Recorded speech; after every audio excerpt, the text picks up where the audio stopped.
Welcome to the Calder Farmstead. Now the Ice Hawks back out to center in transition. Carlson with Quenneville 2-on-1.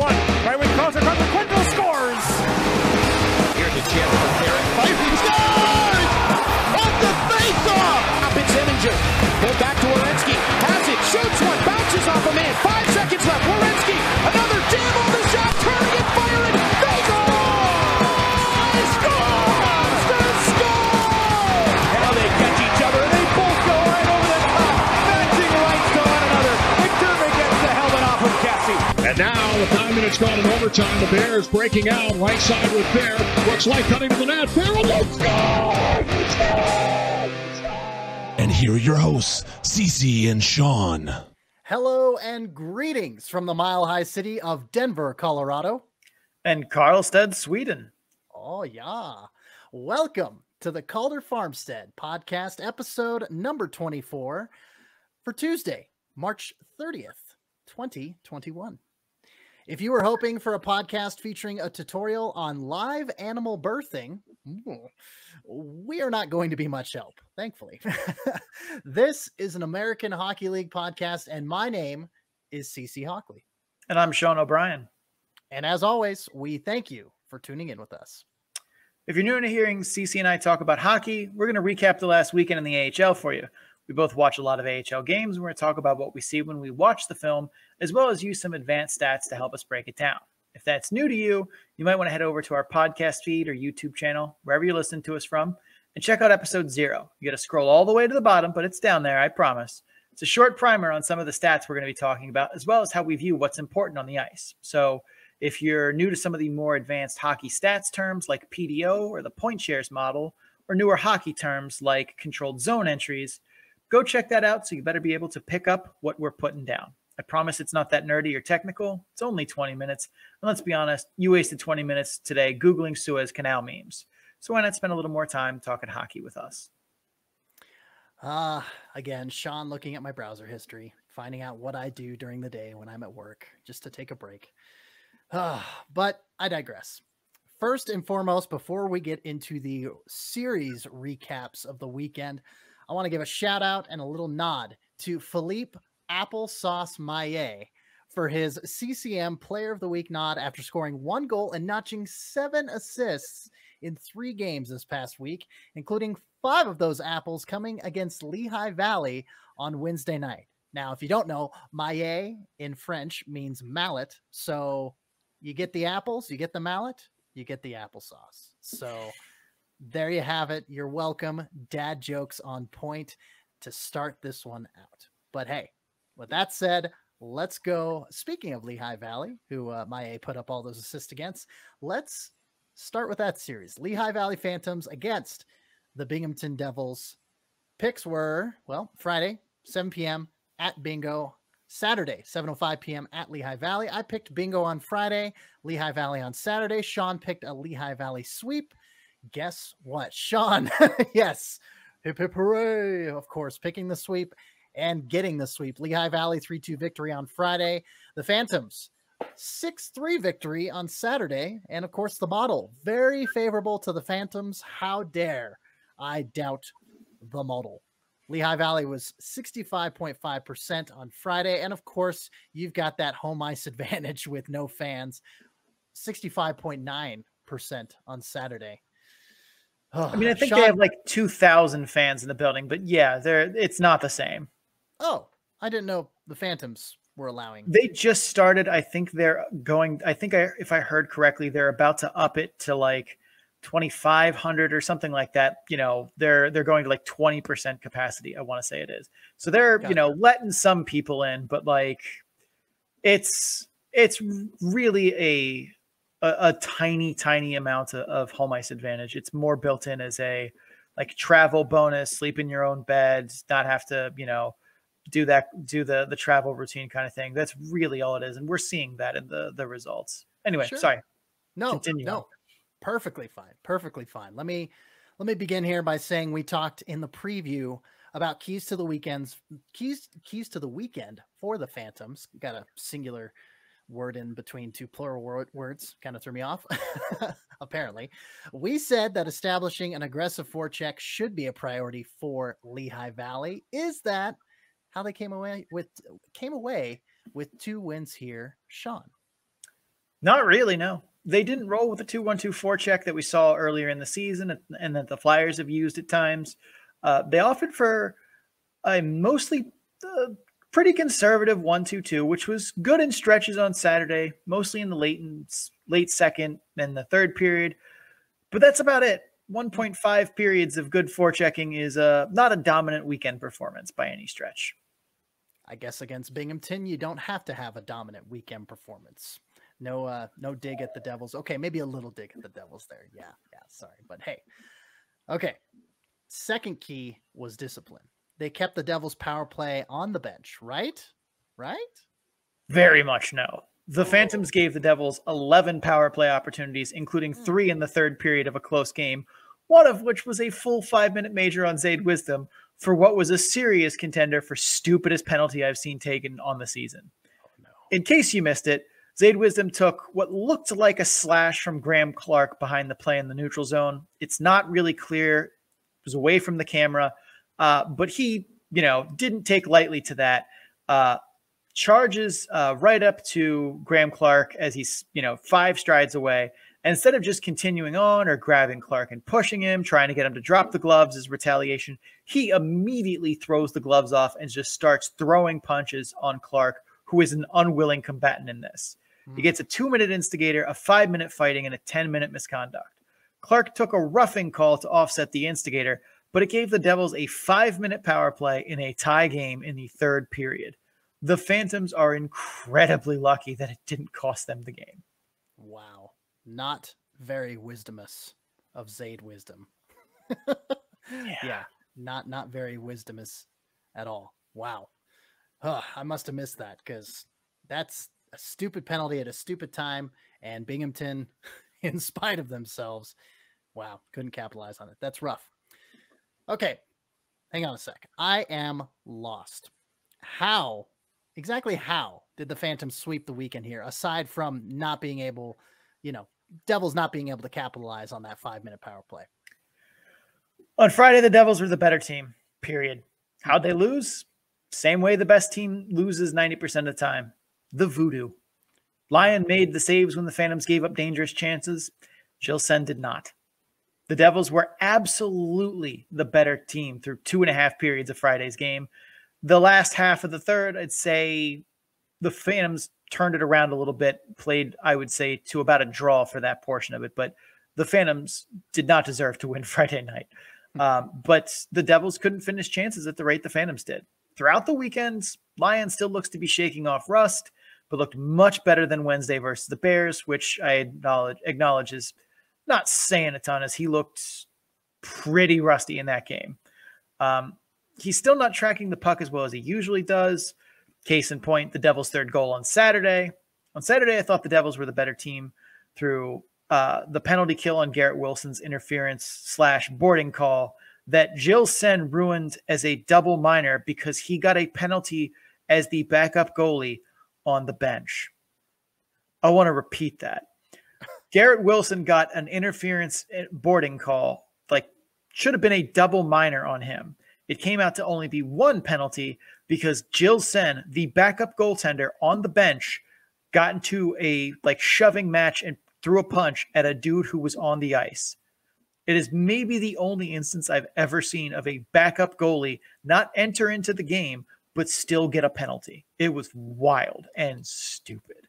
But after that penalty kill, the Phantoms just took over. For the last 27 minutes or so of the game, they looked like the Phantoms I thought they would be the whole weekend. They forced turnovers, they generated chances, and got some absolute magic from Max Willman. Okay, you've piqued my curiosity. Let's talk about Max Willman here briefly. What did you see from him? There's no need to mince words here. I've been seeing the magic from him all season, and I saw it again this weekend. I've tried to be as conservative as I can with him, as we're still talking about a tiny sample from a guy with a limited resume. But it's getting harder and harder to call Max Willman anything but a future good NHLer. He's got the toolbox you want: speed, shooting, puck skills, work ethic. A lot of career AHLers have those, though. I see details from him. deception, skill blending, not to mention his edge work isn't just NHL caliber. It's looked damn good NHL caliber. The edge work on his assist to Wade Allison on Saturday was a jaw dropper. And I mean that literally. I stood up from the laptop and just went. You went all Kevin McAllister. Oh, Kevin McAllister, or like the screen painting. I was shook. There are current NHL players in middle six roles that cannot make that play that he made to make the assist to Wade Allison because they don't have the edge work. And part of me wants to be like, I'm being hyperbolic. He's still just an AHL caliber player, but man, it's getting harder for like that conservative, me to hold Max Willman is fucking amazing me back in line. It's really getting hard, CC.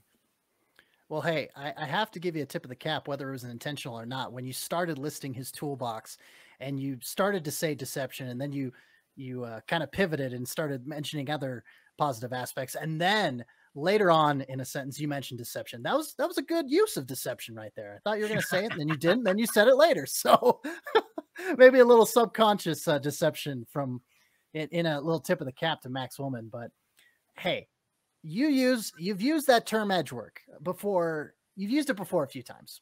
And I don't know if our audience is solely a collection of former scouts and power skating coaches, but hey, Sean, could you please explain what you mean by edge work? Yeah, that's a fair point. Barb Underhill is probably not in our audience. And yes, of course, I can absolutely explain it. So every skate blade has two edges, as the undersides of the skate blade are curved and make kind of a lowercase n shape. So every skate has an inside edge and an outside edge. Edge work in a very broad sense is how well a player can use all four edges. Two skates, two edges, four edges. Mm-hmm. Great edge work allows players to be more efficient and make faster turns, better cuts, quicker pivots. And that's what allowed Max Willman to pivot, open his hips, and turn his whole body to get the angle he needed to hit the wide open Wade Allison in the slot. It's beautiful, beautiful edge work. And he's done it in a lot more instances than that. He had a wraparound where he went full speed, heel to heel turn, and came around the net to try and tuck it in. And those are the moments in which you see if someone doesn't have the balance, the comfortableness being on the like inner edges to make those quick turns and open their hips like that, they're not going to be able to make those plays. If you've ever seen Cale Makar do anything, you've seen great edge work at play, and the stuff that it allows him to do is just gives him another tool in the toolbox. And that's what I've seen a lot from Max Willman, is that ability to get on his edges, to dig in and to make turns and make cuts that other guys can't, because they don't have the ability to get on their edges and be as agile or dig into the ice like he does. I hope that makes sense to our listeners who didn't know what that term was. Hey, it makes perfect sense. I've definitely, told Sean and confessed, hey, Sean's been playing this game his whole life. He can read schemes and see things on the ice that me, who has never actually skated in a game, beer league or otherwise, on the ice, he can see a lot more things than I can see on the ice. Now he is teaching me. He the student has appeared because, he is ready and the teacher is there as well. So, but I digress. Let's go to our next series, and we're going to talk about the Utica Comets and bring on Cody Severson. Oh, wait. No, we're not, because fourth and fifth game in a row postponed for the Utica Comets against, they were supposed to face Syracuse and Rochester, but Shocker. Saturday, yeah, right? Big surprise there. Saturday, March 27th and Sunday, March 28th. That didn't happen. And of course, we have Cody to blame for that, because he picked that one of those games was going to get postponed. So our picks are out the window, but Cody win 1 for 2. Yep. Oh. Yeah. And as I said to the Utica Comets Twitter account, I think we're going to take a little break from them. I want to see at least a 3 games played streak from them before I think we're going to talk about them on the show again. So Comets fans, sorry, but you're in timeout for right now. Yeah. And especially since you're the only team in the AHL that has played single-digit games, played single-digit games. They have 9 games played this year. That's it. All the other teams have double-digit games. Even Gosh, even Bridgeport has 11 games played. Rochester has 11 games played. You know, Cleveland has 12. Yeah, it's we're gonna lay off Utica for a while. But anyway, let's talk about an actual series that actually got played this weekend, and we're gonna go north of the border once again. Laval and Manitoba. We focused more on the Moose.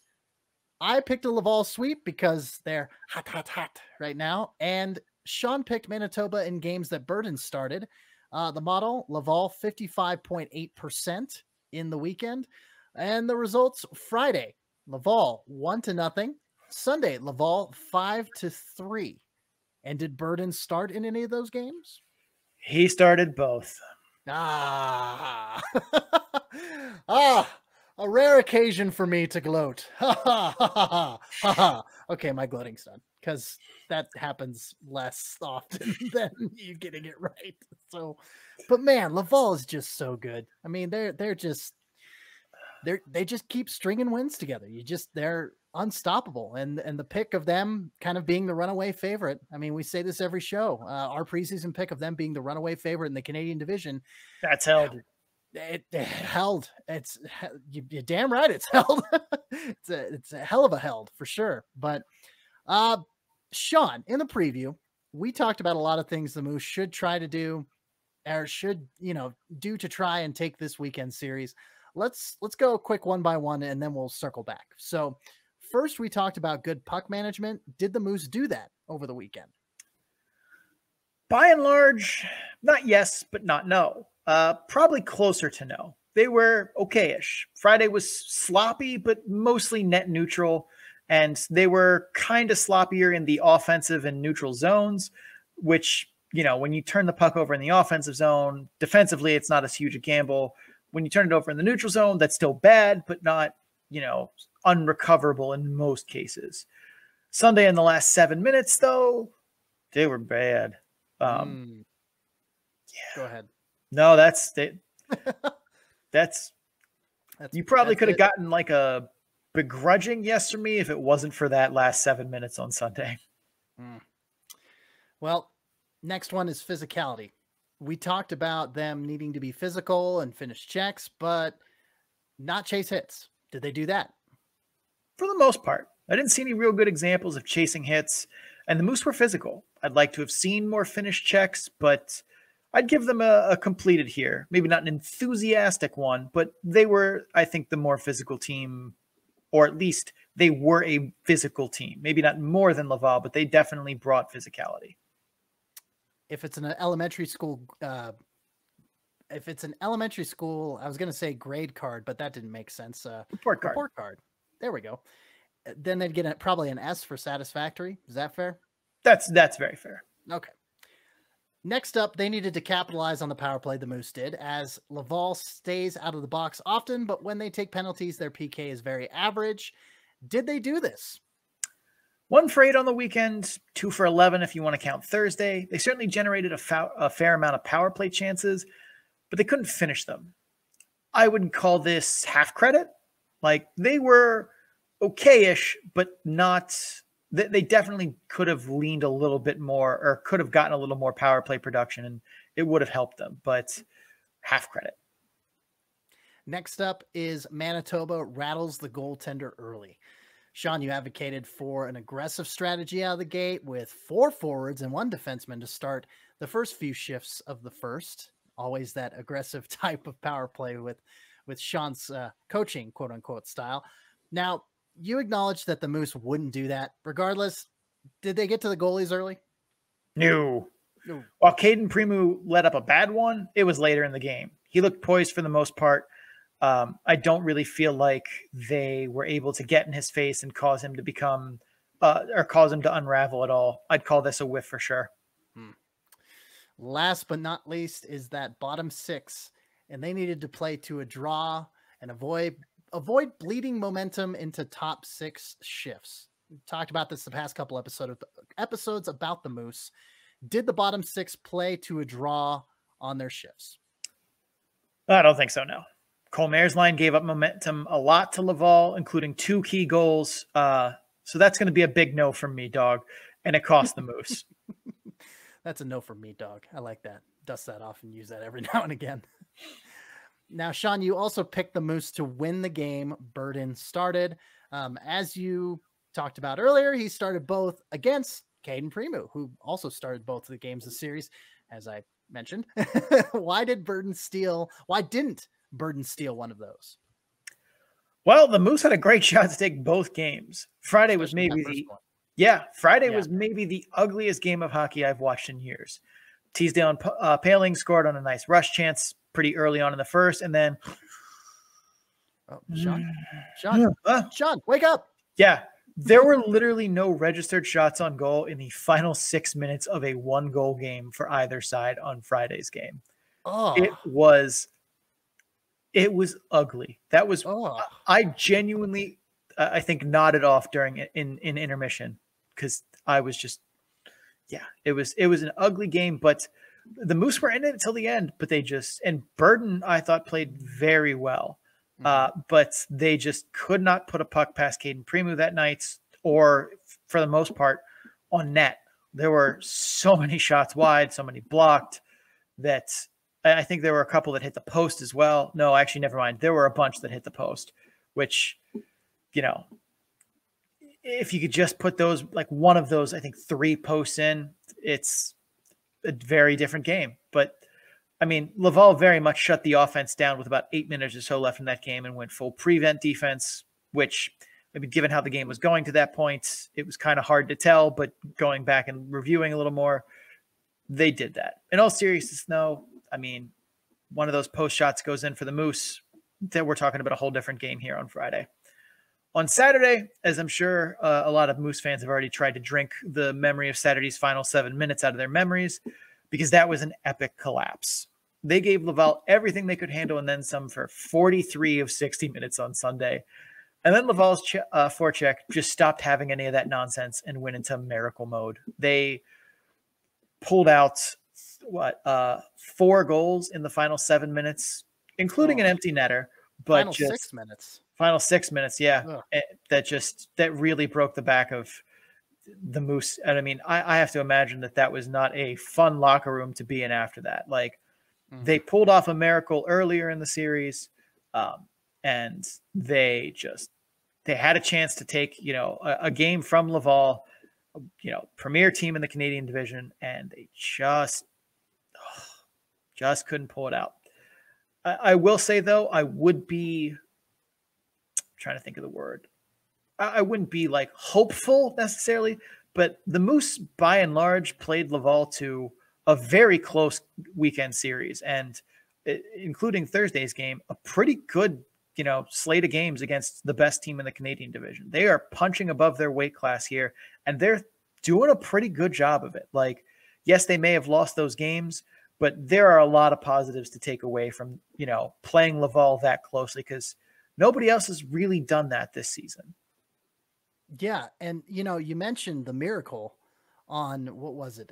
Thursday night? Yeah. Or, yes, it was that Thursday, March 25th, where Manitoba was down 3-1 with less than a minute to go. They pot a goal at 19:28. They pot another goal at 19:59, coming in at the buzzer and just, getting that literal last second goal and then winning it in the shootout. And you mentioned the posts. The posts bit them in the ass on Thursday. It started there. And they tried to get that puck in the net, but man, there was a number of shots that just rang off the post. And that's why Laval came out to that 3-1 lead before they, worked with Miracle Max and, had that nice chocolate coating on the pill that they ate, Little Princess Bride reference for those who get it. But yeah. And then Manitoba gets bailed out by a post in the shootout. And then, Manitoba wins the game. But when it came to the weekend, they just couldn't carry over that miraculous spirit that they had on Thursday night. So with all of what I contributed just now, Sean, do you have any final thoughts before wrapping up Laval and Manitoba? I have one quickly here. One of the reasons I only picked the game that Burden started, singular, is because I thought there was no way he was going to start 3 and 4. He looked tired on Sunday, playing his 3rd game in 4 days. And there were definitely moments of bad technique that I think were fatigue induced. I understand wanting to get him in games, but playing a 3 and 4 with him is a bad idea, especially when Seelovs is on the roster. He's fine. I don't know why he didn't at least get Friday start. It's not like they had some journeyman goalie from the coast who's basically just a warm body emergency backup. Like, you have guys that can play. Why were they just forcing what is very clearly a tired burden into this, his third game in 4 days? One of those should have been a Seelov start. And especially if it were Sunday, I think they may have gotten a different result. Yeah, I had to look that up because when you started talking about that, I'm like, was Seelovs on the bench for all 3 of those games? Yes, he was. Yeah. Well, 2 series down and a few to go. Sean, you wanna take a break? Yeah, I do. I'm kind of enjoying it here in Sweden, so I want to, maybe go swim some laps in this pool, get a towel off, maybe a massage in between, So we'll head to break here so that you guys can hear from some of our sponsors, help me afford these lavish trips, and we'll be right back. All right, and we are back from Sean taking a little dip in that pool behind him there in Sweden. Yeah. Oh, yes. Yeah, let the flow go, man. The longer we go in this show, the longer Sean's flow go. Yes. CC with the rhyming dictionary, apparently. All right. Well, hey, we're back, and we're here to talk about my home turf, my home market, the beat that I cover. But it was over there in Henderson, Nevada. And the Colorado Eagles played the Henderson Silver Knights. And I am delaying this and just dragging this out as long as possible. Like ripping off the Band-Aid. Yeah. No. And I've got hairy arms too. So you got the Band-Aid on there. Just rip. Yeah, you're pulling hairs and stuff by that point. I picked a Colorado sweep. Sean picked Colorado Friday and Henderson Saturday. The model picked Henderson 56.7%. That's the lowest that the model has picked Henderson all year long. And model be damned. Well, low percentage, quote unquote, from the model be damned. Henderson 6-4 victory on Friday, 4-3 victory on Saturday. Wah, wah, wah. Yeah, this is the not fun part of being accountable for your picks. No. When you make bold ones like that, you know it's awesome when you're right and you pick an upset sweep. It sucks when you're wrong and you have to explain why you thought such a crazy idea was possible. And that's kind of what's happened. You've been called out on the Twitterverse, CC. Terry Moore said that perhaps there will be a little contrition on the recap show Monday regarding your weekend pick for the series. CC, after a complete reversal of what you predicted, are you in fact contrite? Of course I'm contrite, Sean. I have no problem admitting when I'm completely wrong. I mean, what other avenue do I have? I mean, I gotta eat crow because, I thought that Colorado was going to derail the PDO train. I did. And when you choose, Sean, while you choose to keep riding this PDO train until there is simply no track left, I'm thinking like a la Back to the Future 3, where they just go off, Eastwood Ravine and just see, that's what I'm envisioning here is that, I'm trying to predict when it will stop. And Colorado, they found ways to win games. They got a couple of overtime wins against Texas. And in those 3 or 4 games that they took, the 4 games in 6 days. And I thought that this would be a turning point where, kind of a heating up, if not, dare I say, hot Eagles team could derail the locomotive that is the Silver Knights. And again, I'm not afraid to admit that I was wrong. So there you go, Terry. There you go, Sean. I have a spirit of contrition. I was wrong. I shouldn't have picked a sweep. I should have stuck to my CC guns and at least went with a split. That's all I have to say about that. Yeah, I mean, I at least went with the split because I didn't think Logan Thompson was going to get both starts. He did not. And then a goaltender I have genuinely never heard of came in and performed admirably for them on, what was it, Sunday? He actually started that first game on Saturday. He started Friday. On Friday. Yeah, Friday and Saturday. So Patera started on that Friday. Yeah, time is a flat circle. Anyway, so in your humble spirit, compare and contrast here, crunch some numbers and tell us why Henderson swept yet another weekend. Well, it definitely wasn't for Colorado's lack of trying. That's for sure. You look at the shot sheet. they outshot Henderson 35-25 in that first game, and then 45-25 in that second game. And you know, we detail shot charts and we look at the quality of shots. We look at the quality of shot charts and see where those shots are coming in close and inside that little home plate area in front of the net. And I'd say the Eagles, both the Eagles and the Silver Knights, had probably about a 50-50 ratio of those shots coming within home plate, you know, and the other half coming outside of home plate. So, you know, it's like, how, I don't know. You look further at the numbers, just specifically at the numbers. Colorado, 4th in the league for shots per game. Henderson is 23rd in shots against. So, you know, something I had to give a little there. The Eagles are 18th in the league in goals for. The Silver Knights are 2nd in goals against. So you have, again, as we've touted time and time again on this program, Henderson, the defensive powerhouse that they are. I mean, obviously it encapsulates a little bit of it in 2nd in the league in goals against, but when you have that defense clicking and you've combined that with how well Logan Thompson has been, because he continues to do that voodoo that he does so well, you've got a recipe for success. And, you know, Henderson also has the 3rd most goals for in the AHL as well. So there's that. You've got a great defense. You've got a great goaltender. You've got a great offense. You got those 3 things clicking. The odds seem ever to be in the Silver Knights' favor. Yeah, and it's not hard to see why, too, when you put all those things together, that it's going to be a challenge for a team to, you know, walk into Henderson and take the Silver Knights down. I mean, it's been a while, I feel like, since they played a good weekend series against Bakersfield, but I think that's the matchup we're waiting for in Henderson. And when that inevitably happens, I mean, they do play again, I'm assuming, at some point. I don't have the schedule in front of me. That's a series that we're gonna go deep on, because that's a battle of juggernauts right there. But for right now, Henderson is just, the train goes forward. But let's unpack those 2 games and give us a look behind the final scores of each game here. Cece, what can you tell me?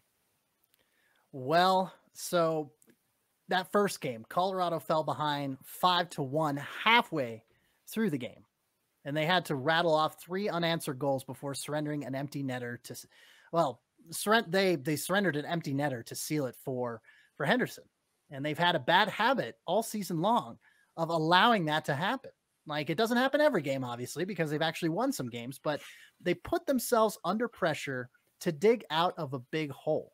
And when that happens, it's like, all right, so they, you know, gird up their jockstrap and they're like, all right, let's do this. And then they fall short because they run out of time or they run out of momentum.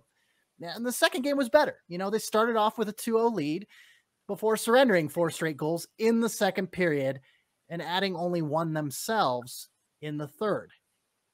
Momentum. It's all about the big Mo. And when you have a team that scores on you in rapid succession and you fall behind 5-1, like in that first game, or you surrender 4 straight goals in a period in that second game, gosh, momentum is a very, very cruel mistress to the Eagles, and they need to find a way to figure it out. All right, so we had that interesting goalie matchup in Hunter Miska debuting against Yuri Patera. I mean, I've heard of Hunter Miska. I'm familiar with his work. I have no idea who Yuri Patera is. I honestly thought that was a guy they pulled from the crowd, but apparently legitimate goalie. So tell me about that goaltending matchup and what you saw out of that. Well, Hunter Miska, I mean, it was a pretty, especially here in the Denver market in Colorado, it was a pretty well-known story that he had a rough go at it in a number of games as Philip Grubauer's backup up in the NHL. And he got so much flack for it. And it caused such distress on his end that he deleted his Twitter account. Like he got rammed pretty bad by the Avs, quote, fan base. I reluctantly call it that, because if you're doing that kind of shit to a goaltender or to any player, any sports person on the internet, I wouldn't consider you much of a fan, to be quite honest. But with that kind of psychological garbage going on in Hunter Miska's head, you know, he comes back to the AHL and he plays a few games I believe he's played at least a couple games up to this point, with the Colorado Eagles. Let me look that up real quick. So yeah, qualified goalies. Let's go all goalies. Yeah, Hunter Miska. Yeah, I mean, he's 2-1-0, 2.69 goals against average. So he starts this game, and so long and short of it is that the defense ultimately kind of left him out to dry on pretty much pretty much all 4 or 5 of those first Henderson goals, because the 6th one was an empty netter. So breaking that down, the defenders for Colorado bit hard on that first even strength goal and the second power play goal for the Silver Knights. And then they tried a soft clearing attempt only to be intercepted. The Eagles tried to get it out of their zone. It was intercepted, and then they sent it up. The Silver Knights sent it up to a wide open Tomas Patera, and he had the moves on Miska all alone. Boom, boom, boom, bang, bang, boom. Goal number 3. The 4th goal, it was a shorthanded turnover in the neutral zone by Colorado. 2-on-1 by Henderson the other way. Quick pass from Lecision to Ron Bjerg. Royal Road optimization at its finest. We've talked about that big dividing line, bisecting the ice. Just got it over. Lecision to Ron Bjerg. Boom. That's your 4th goal of the game for Henderson. The 5th goal was a rush chance after a defender fell down in the neutral zone. It was a 2-on-2, and then it was just a numbers game. After that 2-on-2, put a shot on net. There was a 3rd guy there on the doorstep. Yeah, it was 19 saves on 24 shots. The defense did not do Hunter Miska any favors. Yeah, I mean, those all sound like high danger chances that you're letting up goals on. It's like, yes, you would have liked him to get one of those, but like, you can't leave Tomas Patera, who has literally entire YouTube videos dedicated to his ability to deke out goalies 1-on-0. You can't leave that guy alone on your doorstep. He's going to do all kinds of bad things. He's going to package snatch the crap out of you if you let him alone on the doorstep. And guess what happened to Miska? Yeah. Exactly what you just described. Yep. Yeah. So Patera, let's talk about him, because he signed his entry-level deal this summer with Vegas. 3-year entry-level contract. We hadn't seen him in action at all. He's been playing in the Czech Republic, comes over, makes his pro debut, his AHL debut with the club on Friday. He looked good. He looked good in his pro debut. I mean, 4 goals notwithstanding, like, he let in 2 power play goals and 2 even strength goals. And it's interesting. The even strength goals he let in were both from the left wing. So that's kind of a point of interest that, we can keep an eye on moving forward with Patera is how strong he is with players coming in from his right side, their left side, there on the left wing. That first power play goal, there was traffic in front, not really on Patera in my book. The first even strength goal, the 2nd overall goal he let in, Kiefer Sherwood just got the step on his defenders and scored that goal. Second power play goal, Martin Kaut was right in front, check on check action. He shot the puck on him. The rebound went right back to him, and then another shot this time just right by Patera. It was just kind of a bing bang boom sequence. The 4th goal, that's the one the only one that I can really peg solely on Patera, because you had your cousin Liam O'Brien driving in on the left wing. He had a guy draped on him. He had a defender draped all over him, and he still found twine. He just found a way to kind of just flick it on the net, and Patera was seemingly caught off guard. It was just kind of a 1-on-1 situation with Liam O'Brien and the defender, and Patera, like I said, just that's the only one that I would really peg on him. And 31 saves on 35 shots. I mean, not good for the goals against average or the save percentage by any means, but you pick up the W. It's that's literally a win in my book. All right, wrap it up for me here, CC. You got any final thoughts on this series? Of course. And forgive my long-windedness, because as I do with the market that I cover, it's what I do. So I need to go to the bullet point system like Sean does, but I digress. When you have star guys like Henderson does, like Yurko, Sekura, Schultz, and Elvenes, all 4 of those guys contributed on the score sheet during the weekend. You're all but guaranteeing a win for an already stacked team that just continues to perform well, like I mentioned earlier, in all 3 areas of the ice and on their roster: offensive, neutral zone, defensive, offense, defense, goaltending. It doesn't matter. They're performing well. They're clicking on all cylinders. They have this machine oiled and running just hot. You know, the PDO train has had its engine fine-tuned for sure. So Colorado, you know, they can put it together in the goal column, but man, their defense, it continues to give up big chances that end up biting them in the ass. And, you know, multiple goals in a row doesn't help either. But in Colorado's, if they have anything to bring from this series, the power play is looking better. Holy smokes. Colorado, the first team this season to put multiple power play goals on Henderson in back-to-back games. Wednesday, they did it with 2 power play goals. Friday, they did it with 2 power play goals. So Sean is looking like the surprised, the shocked squirrel or whatever, the shocked groundhog. I can't remember what that name was. But yeah, Sean is surprised. And I was too when I heard that from Henderson broadcaster Brian McCormick. So yeah, that was quite a stat to hear. So Colorado at least trending in the right direction on their power play after residing in the basement of the AHL for a number of games and a good part of the beginning of the season. One thing here quickly before we go to break, I just want to say a while ago when Manitoba started its ridiculous 17-game homestand, I put out a poll on Twitter asking which would happen first. Manitoba plays a road game or Henderson loses back-to-back games. Manitoba's, I think, on game 9 of that homestand. They're on the back side of it. Henderson is still ahead in this race. Wow. But, just thought I would throw that out there. That's fair. That's fair. And I had to look it up because I kind of touted the power play of the Eagles. 16th in the league now, after being 28th just a couple weeks ago. Wow. So yeah, but no, Henderson losing back-to-back games versus Manitoba's home streak. That'll be interesting to see because that's going to come down to the wire. I'm assuming. Everyone in the poll was like, "Oh, of course, Henderson will lose before in 17 Manitoba games." Sure, don't be silly. Well, about that. Choo choo, chugga chugga chugga chugga chugga.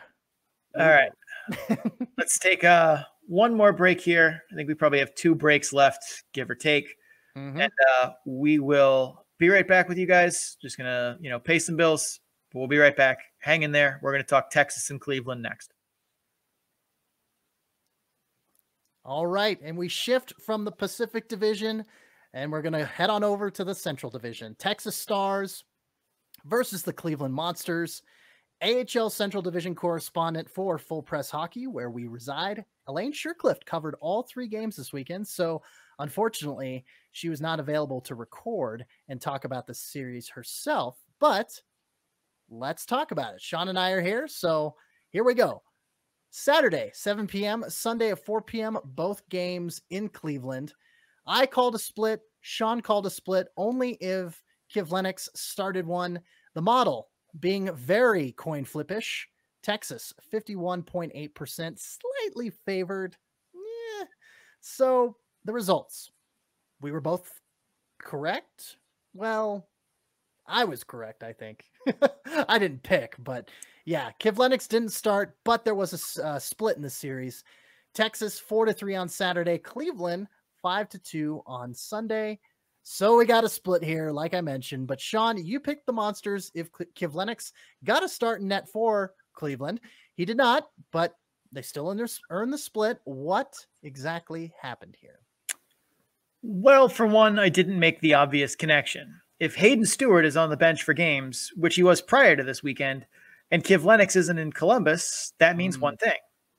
Kivlenieks is hurt, because it would be absolutely irresponsible to use what is essentially an e-bug to ride the bench if your actual AHL goalie is healthy and fine. But the AHL doesn't have mandatory injury reportings, something that I'm going to assume will change when the NHL opens up sports betting, because it would be insane to be trying to bet on a game and not know if a guy is going to play or not because he's hurt. Regardless, that was my bad for missing it. I'm sorry, Monsters fans. I should have made that connection and not, pinned the hopes of the weekend on Kivlenieks when he clearly wasn't going to play. Well, and it's not like we cover, all 28 teams on this podcast. So imagine there's going to be some things that slip through the cracks. So forgiveness to Sean. Good vibes sent his way for sure. Let's get into it then. We said in the preview that 5-on-5 was going to be where Cleveland needed to perform as the Stars have a great power play and Cleveland doesn't draw many penalties. How did that go for the Monsters? Not too shabby in avoiding Texas's power play department.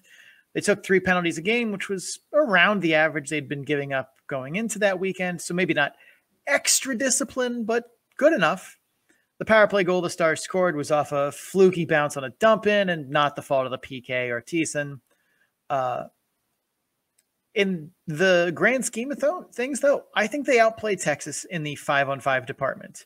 So I would say that they checked the box. They outscored Texas 5v5 and generally looked good. What surprised me the most was how well they attacked on the rush without trading chances for the most part. Because usually if you're going to be, generating rush chances, there's a good chance that there's a rush chance on its way back if you screw it up. We see this a lot in 3-on-3 overtime, but 5-on-5, it also happens as well, where teams will basically just trade chances back and forth. And that's not what the Monsters did. They still managed to generate good rush chances while, having a responsible forecheck. And per chance, we also said, you said chance a lot there, so I had to say per chance. I know, low-hanging fruit. You're welcome. We also said that starting hot was important as Texas. They've been coming up swinging, and they've been taking some early leads. How did Cleveland do there? I mean, they hit the nail on the head. They did exactly that. Cleveland absolutely owned the first period in both games. They opened Saturday with minutes-long possession in the offensive zone. They were physical, generated high-danger chances early. That's exactly what they needed. It wasn't just grinding possessions either. Cole Sherwood's opening goal on Saturday was on a rush chance and was an absolute beauty. Dekes around one Texas forechecker, uses his body to shield the puck from another, looks off the goalie towards a passing option, and then fires a rocket blocker side. Sunday's opening goal was much luckier as Ben Gleason does absolutely nothing to take Sakura's stick away on a redirect from the corner. Pass gets redirected off the post, and in the scramble, the Monsters jam it in. But they don't ask how, they ask how many. Now, seeing as Fix Wolanski is now injured, as we came to find out, and that Haluka line, that combo that you touted, is obviously not possible.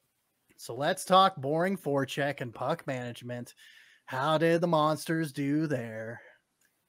It went somewhat well. Early on, the Monsters did a good job of generating offense on the rush without trading chances. But the Stars did to the Monsters what they did to the Roadrunners, and that they only generated some limited rush chances on mistakes from the Monsters or in mistakes from the Roadrunners. But it was enough. They caught the Monsters not being responsible and getting caught deep in the zone until it was way too late. That's how Adam Masheron's goal on Saturday happened. Then Clendening makes a huge mistake in transition, gets lucky that Masheron hits the post on the shot, but then gets unlucky that it ends up in the net off a shot from Baptiste. But still, Clendening plays that puck well in transition, doesn't try and take an assignment that's not his and sticks with his man. That never happens, and they don't give up that goal in all likelihood. I have no idea what happened on Derek Barash's goal that allowed him to have that much gap between him and the defender, because there is literally no camera angle or replay that I've seen that will show me, because he was so far up the ice that by the time they got a camera on him, he's already winding up a slapper from the top of the circle, and his defenseman is below the hash marks. That's not a good look, but I can't tell what happened before that to cause that. Let's see. Baptiste's goal on Sunday was off the rush as he beat Gavin Bayreuther to the far post, which Bayreuther can absolutely not let happen. Other than those hiccups and a couple bad bounces, Cleveland was able to keep Texas's counterattack rush chances to, I wouldn't say a minimum, but low enough to, be satisfactory. That safety valve F3 on their forecheck continues to play dividends for them, and their mentality of making sure that they have a forward back in the neutral zone as transitions happening, it's really bailed them out on a number of occasions. It's what, helped them shut down Chicago. That's what helped them keep Texas in check here by and large. Well, with all that said, Sean, did you have any other closing thoughts on this Monsters Stars series? Yeah, any closing thoughts? I did. Carson Meyer played really well and is progressing nicely. I don't think he's ever going to get more than a cup of coffee in the show tops, but he looks to be on track for a good AHL career. And that's not nothing. Yeah, you got to have depth at that AHL level. I mean, I see it here in Colorado, and Cleveland and Columbus seem to be doing a fairly good job of it as well. They tend to develop prospects pretty well.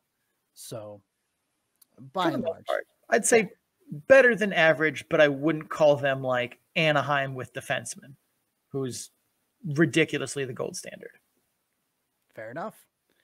Well, hey, Sean, we're going to take another break before we bring back Andrew Rinaldi of the Sinbin.net, Chicago Wolves correspondent. We're going to talk Wolves and Rockford Ice Hogs, of course, and revisit that series. But first, we're going to take a break because, you know, Sean's in Sweden. He needs a little more Krona in his pocket. So after these messages, we shall return, listen, get Sean some Krona, and we'll be right back. All right. And staying in the Central Division for our next series, we're going to revisit the Chicago Wolves against the Rockford Ice Hogs. And of course, we're going to bring back the Sinbin.net's Chicago Wolves correspondent, Andrew Rinaldi. And he's coming back on the show. There he is. Hey, Andrew. Hey, how's it going? Good, man. Good. All right. All right. Finally, some Chicago Wolves games for you to cover, my friend. Now, the picks. Let's start with that. So Saturday, it was at 7 p.m. in Chicago. Sunday was at 4 p.m. in Rockford. Andrew, we'll start with your picks first. You picked Rockford on Saturday and Chicago on Sunday. You thought that Saturday game verbatim was going to be a trap game, and we will discuss that. But let's talk about our picks. I picked Rockford to lose one. Well, they were in a pattern to lose one and then win the past two games. So I picked Ice Hogs on Saturday and Wolves on Sunday with that rationale. Sean, the only one of us that was correct. Yeah. As he kisses his finger and points to the sky for our audio listeners, picked the Chicago sweep. And he went with the model because the model picked Chicago convincingly. Well, for an analytics model, pretty convincingly, 64% on Saturday and then 63.5% on Sunday. So the results, like I said, Sean chose them correctly. Saturday, the Wolves won 6-3, and Sunday, the Wolves victorious yet again, 5-4. So there you have it.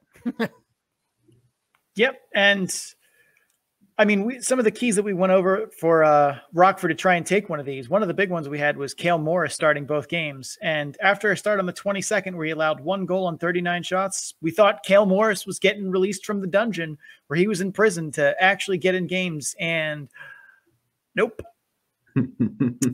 Ivan Nalimov and Matt Tompkins getting the start for this weekend because whatever assistant coach whose car he, hit in the parking lot, Cale Morris is just gonna continue because he rode the bench on both games so that the Rockford Ice Hogs could start. I mean, they're really making up in their made up names per 60 for Ivan Nalimov, but we're really hoping that Cale Morris gets a reasonable shot here because he's been good in limited time. I don't know why they insist on, treating him with such disrespect. He is the Rodney Dangerfield of the Rockford Ice Hogs. He just gets no respect. You know what I mean? Well, yeah, Chicago's problems with penalties continue. They do the crime, and then they can't kill the time. 3 power play goals from Rockford on Sunday almost sank Chicago's weekend sweep and damning Sean's correct pick. I was going to say perfect pick, but, well, yeah, it was a perfect pick. It was correct. So, Andrew, does anything stand out to you about their penalty kill that might need course correcting? I've noticed that when they give up power play goals, they do so in bunches. And I'm not sure if it's just game to game adjustments or what it is, but either they're coming out on fire in the penalty kill, they're not allowing shots to go through, and even a lot of times they're generating offense when they're down a man. I mean, they've just had a slew of shorthanded goals from Rem Pitlick to Tanner Jeannot, Anthony Richard. I mean, it's almost like sometimes it feels like they're more dangerous down a man than they are up a man. And then you get games like on Sunday where they just can't stop the bleeding. I think it's got to do just, game by game. They kind of stick with one game plan on the penalty kill, and they try and limit shots to the outside. But sometimes these squeakers get through, and it's not that they're stubborn, but they kind of just like stick to the game plan. We're not going to adjust. We're just going to keep doing what we're doing and what they've found success with, which works. But sometimes, you gotta work with what's given to you. So the penalty kill was pretty bad on Sunday. I mean, we're not going to sugarcoat it. I mean, you give up 3. That's not normally a winning recipe, especially in front of a goalie that's making his AHL debut. But it was an absolute battle on Sunday, and they found a way to win. Sean, your thoughts? Yeah, I would say there were a couple of small things that I noticed for them. I haven't gotten to watch or go too deep into their film on the penalty kill from previous weekends or anything like that. I did scrub through this game pretty quickly, but here's some of the things that I noticed. One was communication issues. They seem to struggle a bit with who is supposed to be at the top of their formation. So they play the check press. And they have one guy who's basically responsible for chasing the puck when it goes to a certain area. So if it goes along the half walls, it's usually one of the forwards. If it goes below the dots, it's usually one of the defensemen. If it's at the top of the point, it's one of the forwards. And they seem to struggle with communicating of who that was supposed to be at times, where you would see two, like both the forward and the defenseman from one side kind of start to charge out to be that guy. And then the puck would get moved around them. They actually gave up a power play goal just like that. A little bit too, I see some over pursuit. Like they really want to be aggressive and try and make sure that the power play doesn't have time to set up, get in its formation, and feel like they can just, put their feet up and find a lane to pass through. And their pressure on that is good, but in some cases, they're not just pulling the guy who's supposed to be chasing the puck in that instance, but other defenders away from their assignments in their areas. I saw that with Hershey a little bit too recently, where like if you almost play freeze frame, where it's like, all right, the puck is along the half wall on the penalty kill, and you see like 3 guys that are a good 7 to 8 feet too far towards the puck side. They're leaving weak side wingers open, passing lanes open, because they're over pursuing just a little bit. Now, that's something that I think you can probably correct pretty quickly with some film and a little bit of work in practice. But that was definitely some of the little notes that I noticed. And that may not sound like a lot, but this is professional hockey. You give someone an extra 1.5 feet of space, they're going to burn you. Yeah, and I think that to kind of shift the focus from special teams just to, overall scoring. I mean, we know that Chicago has been a juggernaut in regards to how many goals they've scored per game. I mean, they're not head and shoulders above the rest of the league, but I mean, when you've scored 68 goals in 15 games played for an average of 4.53, and the next nearest team is 3.78 goals per game, I mean, that's a pretty substantial, significant thing. So even though they've had those woes on the penalty kill, the fact that they're putting so many pucks in the back of the net kind of bails them out in that regard. But moving on to the next topic, let's mention. So, okay, in the preview episode, we talked about Rockford needing to shut down the neutral zone to prevent Chicago from generating rush chances, as they're kind of deadly on the rush, obviously. But how did Chicago's rush offense fare this weekend? I mean, I think we kind of saw from Saturday's game, they had 2 goals put up in the opening 45 seconds. So my call that they were going to have some, their legs weren't going to be under them, that was totally blown out of the water real quick there. And yeah, I think that Rockford just gave them too much space in the neutral zone there. And once they got the speed in and they were able to possess the puck in the offensive zone, cycle it around, moved around on them. I mean, it was 4-0 at the beginning of the second period, and by that point they were just buried. I mean, they came back and scored some goals on them, but the backbreaker by Nalimov on the turnover was pretty brutal. Sunday was a bit more tight checking affair. It doesn't seem like that because in that second period it was just an absolute roller coaster. Chances going back and forth, but in the third period, after the tying goal by Slavin on the power play, the Wolves allowed one shot in the entire third period. So they just kind of did what I said their recipe was to do, and they just absolutely clamped down. They got in the shooting lanes, blocked all kinds of shot left and right. They really went all out for Cooley making his debut there. So they're you're going to expect the kinds of chances that they're going to get, but I was actually really impressed by how well they played defensively in that, especially, with the 13-day break and you're playing on a back-to-back with travel and everything. I can't imagine, how tired these guys must have been, but to put that kind of defensive show out there, I was really impressed by that effort. I would say that I generally agree. I don't think Rockford did too much here in the way of really focusing on stopping them up in the neutral zone. I mean, they may have kept chances down a bit, maybe, but Rockford was still dangerous on those chances. Over the course of the weekend, I counted 4 rush goals and a bunch of high danger chances off rushes, one that tied the game on Sunday too. This was very much not the best execution by the Ice Hogs here, but to their credit, they did manage to stick around this game, but I think some of that credit is just because they were gifted some good power play opportunities and they happened to bury them. I think Cooley starting also helped them too. I'd be curious, Andrew, as to what you thought about Cooley in his debut, if you see how you think of him going forward without, with the recognition that it's one game and we're not going to go crazy here, but what did you think of him from his one game? Yeah, I mean, the first thing I noticed about him was, 6'5". He's kind of, it seems like every goalie that makes an impact at the AHL and the NHL level is just at least 6'3", some kind of big, imposing. That way you can kind of just sit in the net and let the shots bounce off his shoulder, even when he's in the butterfly.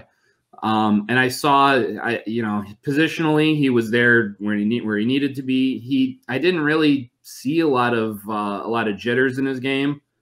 The goals on the man advantage and everything were, it's going to happen when you give a team like Rockford those kinds of power play opportunities. But for a guy making his debut, I thought he was solid. I'm not, like you said, I'm not going to get ahead of ourselves and say like, oh, he's, going to be the next future franchise goalie right there. Yeah, exactly. Yeah. But, for a kid making his debut, he looked calm, collected. He made one great acrobatic glove save. Then, saw him spinning around on the ice. So, and I think he kind of got settled in, and especially didn't have to do a lot of work in that third period. Like I said, with the boys playing so tight in front of him, I think that really helped him kind of, settle in a bit there.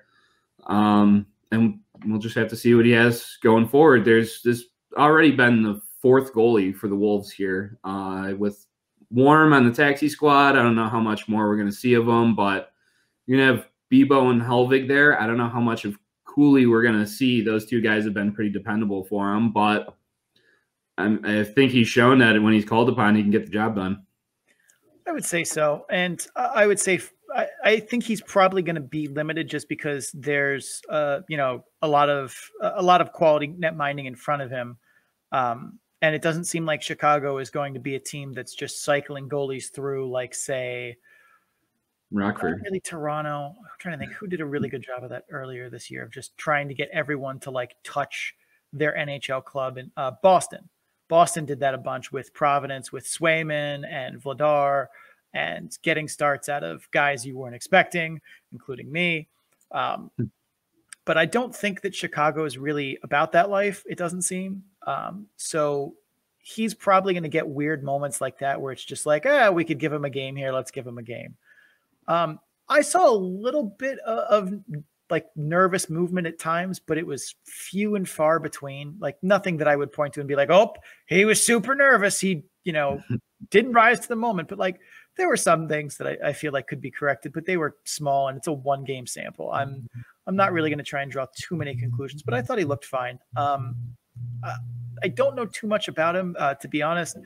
So I don't know if I could even feel comfortable looking and being like, all right, I've seen him I've seen him not in person, but on video once, seen what his resume is and make some kind of a projection, but I got nothing for this. I got 1 game of viewing and I thought he did fine.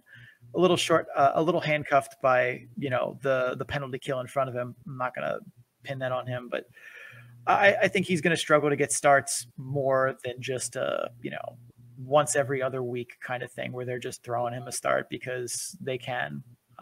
But I'd be curious to see what happens with him next year if he's still around after, taxi squads are not a thing and Seattle poaches, a bunch of guys, or if he decides that the conga line of goaltenders in front of him is too much and he doesn't want to play in the ECHL, which that's not unreasonable.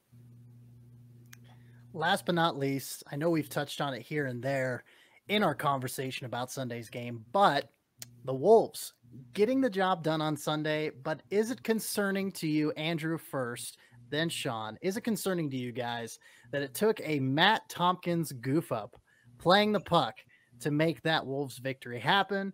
Or do you chalk it up as more just a bad game that Chicago happened to pull out? I think it was just, it was Tompkins' error, and the day before it was Nalimov. I thought that turnover was an absolute backbreaker, as obviously Tompkins was. But those are I think the big crux of that game was that high flying, fast paced second period. In 8 minutes there were 4 or 5 goals scored, real in quick succession. And they kept through it. They took these penalties and fell behind, battled back and came through. There were 4 different lead changes in that second period, and they battled through it and they found a way to win. Sometimes in those types of games, it's going to be a lucky bounce, or 2-on-1 with Suzuki and Tomasino that goes off the defenseman and finds its way in the net. It's going to be something, and it's Chicago got their chances and they made the most of them. And at the end of the day, that's what matters. It's not how well they executed the 2-on-1. It's the puck's in the net. Obviously you can, go in the practice and say like, hey, Suzuki, maybe you should have shot that and tried going back to force the pass through Tomasino. Little luck involved with the bounce off the skate, but that's part of the game. And the boys, they didn't get rattled. They rallied and came away with 2 victories in 2 games after a long layoff. I don't think you can ask much more than that. I think for me, I'm not terrified. I'm not, breaking stuff in the locker room or anything like that if I'm the head coach, but I am at least a little concerned that it seems like when these games happen where Chicago still plays reasonably well, but has to like scrap and claw its way, that the same thing seems to be coming up, and that's the penalty kill. And I think that would be something that would concern me, especially if this were a normal season and we could 100% depend on Calder Cup playoffs and things like that.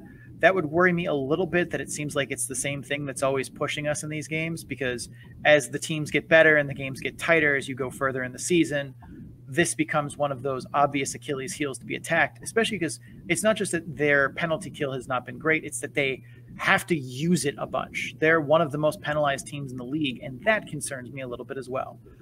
Overall, no, ultimately, Mama said there would be days like this. They played a pretty good game in front of them. It took them, some fortunate luck to end up to seal the deal, but that's the nature of hockey sometimes. They've looked good. They've had good process and good results. Sometimes good process leads you, in this case, not bad results, but very nearly bad results. And that is, as you said, kind of the nature of the game. And I'm willing to be okay with that, but I would still be at least keeping an eye on the penalty kill and trying to talk to guys about better defensive position and not taking just brain dead penalties, because I think if there was a postseason, that would be something that would be on the number one list for a team who's doing pre-scouts for us. All right. Well, that was a very thorough and forthright recap there from you two gentlemen. Andrew, once again, for the people that missed the weekend preview episode, where can we find your wonderful Chicago Wolves analysis? Everything that I'll be covering with the Wolves will be found on my Twitter account, which is @SinBinWolves. So I'm very active on there, and I enjoy talking with fans as well. So don't be afraid to reach out and tell me that I was clearly wrong about Saturday's game, because I was. I'm not afraid to say so. And that's okay. If anyone understands eating crow after a weekend like this, it's this guy for sure. But yes, you can also find Andrew's work, his written work, at thesinbin.net. Pretty straightforward website address there, as Sean and I both know. So Andrew Rinaldi from the Sin Bin, thanks for coming on, my friend. Thanks for having me. You bet, man. We will see you around.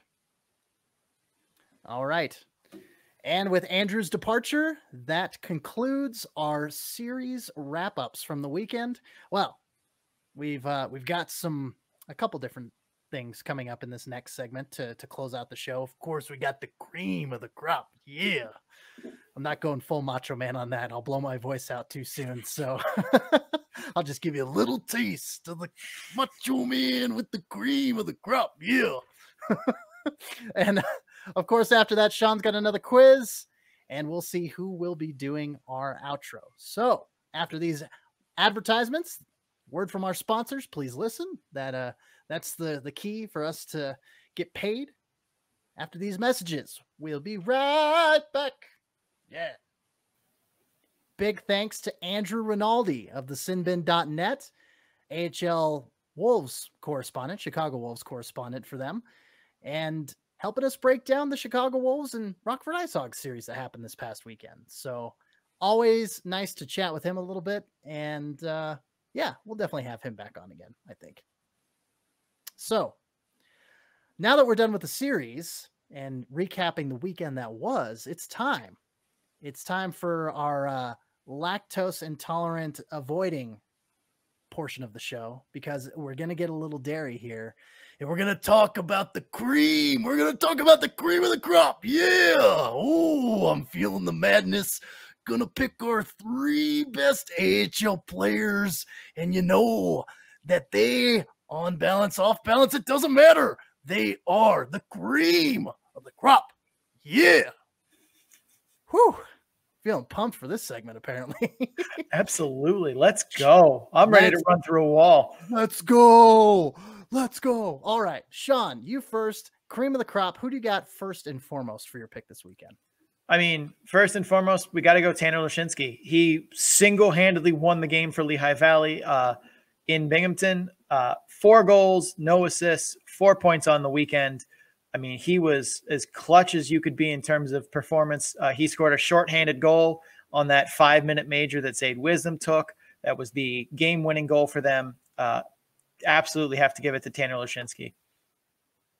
My first cream of the crop is, in spite of his lapse of defense on that one play that you talked about during the Cleveland and Texas series, Gavin Bayreuther, 4 assists in Sunday's game against Texas, helping the Monsters in that 5-3 victory. Just going and kind of balling out, against his former team there with the Texas Stars. And yeah, I mean, you gotta Philip Maillet could have been the low-hanging fruit, no pun intended, because he was the player of the week and had, he had 5 assists before the weekend. So Gavin Bayreuther, my first cream of the crop. Yeah. For me, my second one, I'm going to take the homer pick here. Penn State alum Evan Barrett for Rockford. Even though they did not get any W's this weekend, it wasn't for his lack of effort. He scored 2 pretty clutch goals for them, one that tied the game up in the second period, I believe it was. But Evan Barrett for Rockford, 2 goals, 2 assists, 4 points on the weekend. My second cream of the crop, Evan Barrett. My second cream of the crop player for the weekend that was Adam Mascarin. 1 goal and 1 assist on both Saturday and Sunday versus Cleveland. It's his 6th time this season scoring more than 1 point in a game. He's now 3rd in the league in scoring with a total of 21 points. We talked Bayreuther, former star, Mascarin, current star. So there you go. Adam Mascarin, my second cream of the crop. Feeling the madness. Yeah. And for my top cream of the crop for the weekend, I'm going to go with Ollie Eriksson-Ek from San Diego. Won both the starts this weekend. Stopped 48 of 50 pucks for a .960 save percentage. That's going to get it done for me. Ollie Eriksson-Ek is top of the cream of the crop. He is really the cream of the crop for me. Oh, the top of the top of the top of the cream. Ooh. All right. So my third and final, the top of the cream of the crop for me, more so because he was exercising some demons. We're talking about Jamison Reese of the Chicago Wolves. Oh, yeah. 2 goals in Sunday's game against the Rockford IceHawks. Can you feel that? Oh, no points up to that point in the month of March. Boy, you take it. You get those 2 goals. You break the slump. Yeah, Jamison Reese, top of the cream of the crop. Oh, yeah. Don't ask why I went full Macho Man for the whole thing. It just felt right. Exercising some demons. It brought Macho Man to the boiling point. Oh, yeah. You're welcome. And that, in totality, is the cream of the crop segment, which we have way too much fun with. I'm sure you guys appreciate it at home. Thanks for I even got to give a little bit of that to Andrew, a little bit of the cream of the crop after we got done recording. Or no. It was during recording. Never mind. So all right, last but not least, Sean, you have the floor, my friend. I think we've got another quiz, and he's got the yes Smithers fingers going on if you can't see it in audio format. But yes, we've got a quiz. Here we go. We do. And this is an oldie but a goodie. This is the quiz we like to call Goal Sharks. Oh. So in case you are new to our podcast quizzes, basically the way Goal Sharks works is I'm going to let CC pick from 5 categories, and he has to be correct in his over-under assessment for 5 straight questions. He gets 3 chances, so he gets to pick 3 categories, and he has to go all the way through and get all 5 of them from that category right. And basically, I'm going to give him the same stat for that category, and he's got to basically just pick over or under. And if he's right, he gets to keep going. And when he gets through 5, he wins. Just has to score 1 goal in Goal Sharks, but he's got to, best 5 questions to do it per category. So you got them all right on the first try last time. So 4 of these categories will sound familiar, but I'll refresh our listeners here. So category number 1 is we do the crime, we kill the time. These are penalty kill percentages from the past 2 seasons for AHL teams. Second category is hanging out in the hall. These are career AHL points for players in the AHL Hall of Fame. Next is tracksuit collectors club. These are the number that you'll be given here is the AHL club, the number of AHL clubs a player has played for. What's a normal season look like again? Is standing points from the last normal season we had in the AHL, the 18-19 season. And last, our new category here is more rubber than a Michelin factory. These are total shots against in the 1920 season for goaltenders in that year. CC, you got 5 categories. You get 3 chances. Where are we going first to see if you can score a goal in Goal Sharks? You see, I had to write down the categories this time because I kind of forgot as you went along because you had the clever names for them and everything. So let's go total shots against for goaltenders. What was the name of that category again? More rubber than a Michelin factory. Yeah, let's do it. All right. And as I will remind Cece and our listeners, the first ones are going to be a little easier. So just go with your gut. And then they are going to get progressively harder as we go along. So in the 1920 season, our first goalie up here is Ville Husso from the San Antonio Rampage. The bar I'm setting is 1,500 total shots against in the 1920 season. Over or under the actual... Over. Sorry, cut you off. Over 1,500. I'm sorry, Cece. That is not correct. Oh. It was under. He was 1,149. Well, Oh, okay. That's one shot not a down, good start. 2 shots to go. Where would you like to go next? Let's go to the last normal season standings points from 1819. All right. First up, nice, easy hurdle for you here.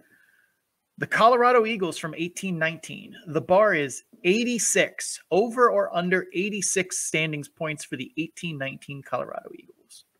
Under. Under is correct. The answer was 77. All right. 1 down, 4 to go. Next up, the 1819 San Jose Barracuda. The bar is 79. Over or under? Under. Oh, no. Ah. They finished the season with 85 points, the 1819 San Jose Barracuda. I was thinking 1920 because they were in the basement. Yep. Fortunes change very quickly. All right, Cece, you are down to your final shot here. The last 3 categories you have left. We do the crime, we kill the time, which is penalty kill percentage. Hanging out in the hall, career AHL points for AHL Hall of Famers. And Tracksuit Collectors Club, AHL clubs played for.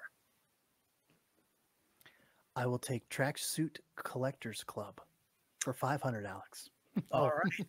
Last shot here. Up first is Paul Carey. The bar is 2 AHL clubs. Over or under? I'm going to say over.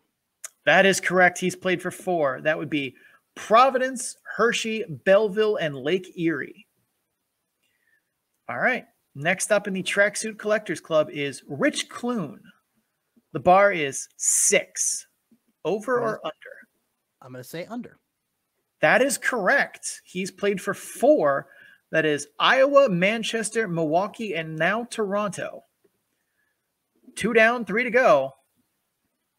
Coach's brother, David Warsofsky. The bar is at 6. Over or under? Over. Oh, CC. He was under. He has played for 5. That would be Providence, Wilkes-Barre, Scranton, San Antonio, Colorado, and Chicago. Because technically he never played for Toronto. No, he didn't. No, he did not. Good point. Well, shoot darn. Sean, I acquiesce. You won this one. So I cannot play my own goal horn. And like I said before we started recording, you need to get your own goal horn for a segment that you win. So it's true. Anyway, something. Yes, we will have to come up with something. Sean, you have the floor, my friend. So in light of Tim Peel's absolute buffoonery, we're going to talk a little bit about makeup calls and what's wrong with reffing in the league. And one of the things that always gets me annoyed is when they're like, we have to protect our star players. No, we have to just protect the players. We have to call the rule book. The fact that Connor McDavid scores 100+ points a season doesn't mean he should get special treatment. He should just get, treatment, like the regular standard of call instead of, never getting called for anything. And this is something that I think is absolutely insane. And not just that, to add on top of that, call the rule book, call the penalties that you see. That's it. That is all we have ever wanted from officiating. I don't care if it's a tied game with 2 minutes left in the third period, if it's in overtime, or if it's, at the very first puck drop. Call the penalties as you see them. The score and the how many penalties have been called on a team should not impact the game. And the fact that it's this pervasive, like if you look at my chart for penalty differential in the AHL, it all fits on a nice line. It's like, oh, I called too many penalties on that team. I got to call one. Stop. Just call the game as it is. When the NFL, has a bunch of penalties on one team, what happens in the post-game presser?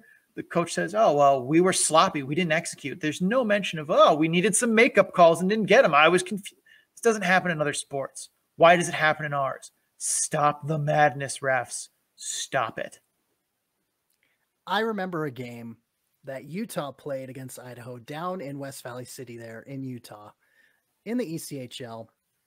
Utah had 8 power play chances. So Idaho had 8 penalties called on them. Utah only had 1.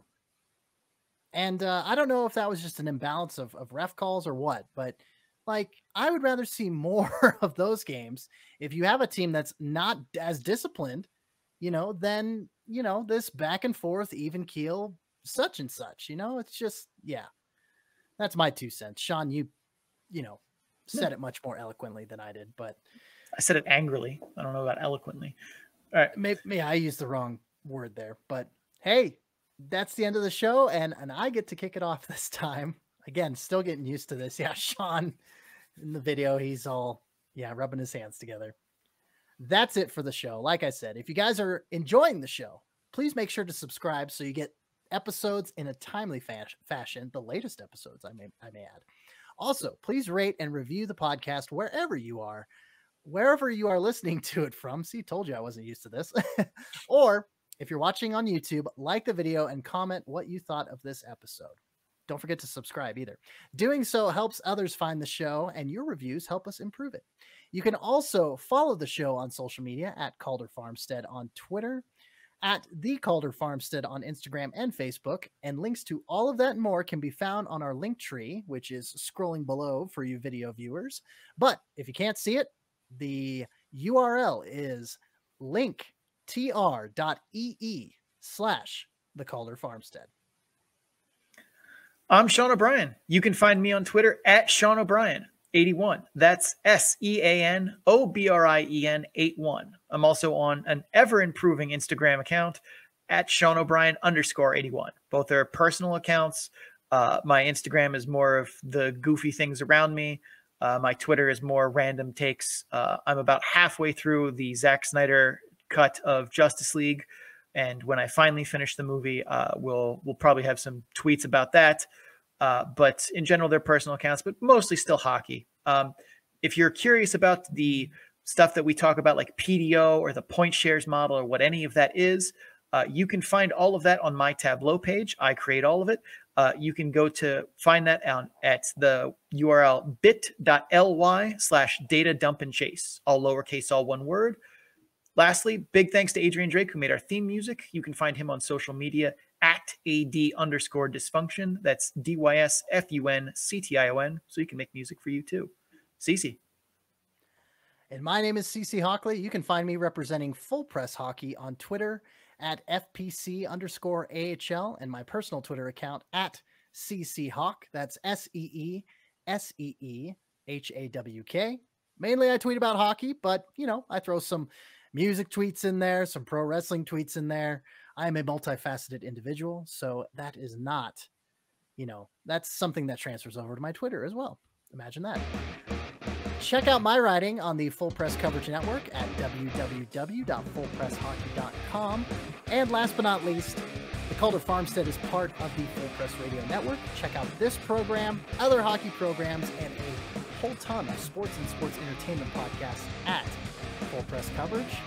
The website, www.fullpresscoverage.com. Sean, take us home. Thank you guys all for listening. We appreciate your viewership and appreciate you interacting with us. So for CC Hockley, I'm Sean O'Brien. Please dump and chase responsibly.